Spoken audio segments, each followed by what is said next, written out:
Слушайте ме внимателно. Един мъж трябва да си знае цената.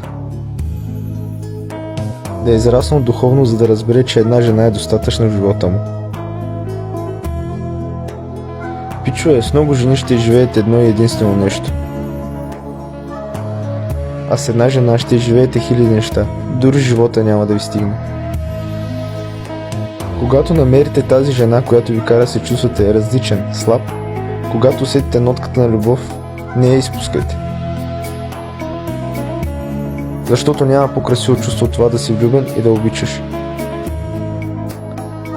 Също така няма и по-красиво чувство в това да си дариш душата на истинска жена. Когато душата ти е дадена на истинска жена, в теб започва да живее любовта. Сега ще кажете, то няма истински жени.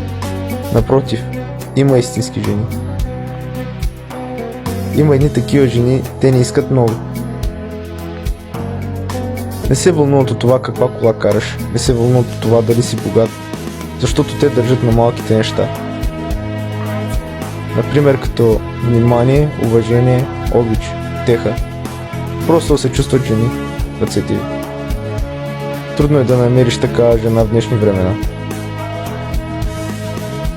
Не ги търсете по нощните клубове. Там няма да намерите жена с тежък характер, която да ухае на жена. Истинската жена е там в тях, която живее различен живот от останалите жени. Свят, в който сутрин се събужда истинска и без грим, без фалшиви мигли, без фалшиви устни. Ставайки сутрин си прави кафе и след това отива на работа. Знае цената на всяко нещо. Но най-вече знае собствената си цена. Такава жена няма цифри в цената си. По-скоро цената й се плаща с действие. Не се впечатлява от силни думи с нулеви действия. Такава жена е ток. Не може да си играеш с нея. А ако си играеш с нея, мъртъв си. В преносен смисъл, разбира се. Просто с живота ти е свършено.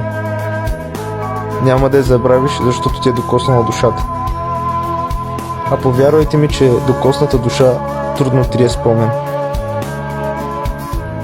Защото истинската жена докосва без ръкавици и остават отпечатъци, които често нямат и почистване.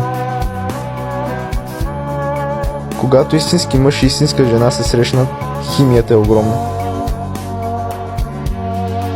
Те се разбират с поглед, интуицията е силна, а тръпката 100 пъти повече. А любовта им става шедьовър.